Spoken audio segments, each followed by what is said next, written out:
তা আমাদের নবীজি জিজ্ঞাসা করবে, আল্লাহ হিসাব কিতাব কিভাবে নিবেন?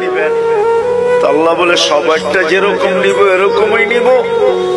আমাদের নবীজি বলবে, যদি সবার সামনে আমার উম্মতের হিসাব কিতাব নেন তাইলে তো আমি তো লজ্জিত হয়ে যাব, কেননা আমার উম্মত তো দুনিয়াতে গুনাহ করছে, আমি তো লজ্জায় পড়ে যাব।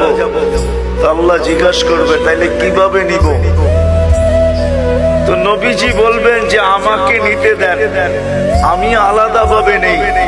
আল্লাহ প্রশ্ন করবে, আপনাকে যদি নিতে দেই তো আপনিও তো আপনার উম্মতের গুনাহগুলা দেখবেন, তখনও তো আপনার চেহারাটা লজ্জায় ছোট হয়ে যাবে যে তোমরা আমার উম্মত হয়ে এই গুনাহ করলা, তো করলা কি কইরা, ঠিক না? সত্য তো? আল্লাহ জবাব দিবে, বন্ধু ওয়াদা, আপনার চেহারা আমি লজ্জিত করব না, বিদায় আপনার উম্মতের হিসাব কিতাব নিব আমি বটে, কারো সামনে না, আপনার সামনেও না, আমি পর্দার ভিতরে নিয়ে নিব, আপনাকেও জানতে দিব না, কাউকে জানতে দিব না।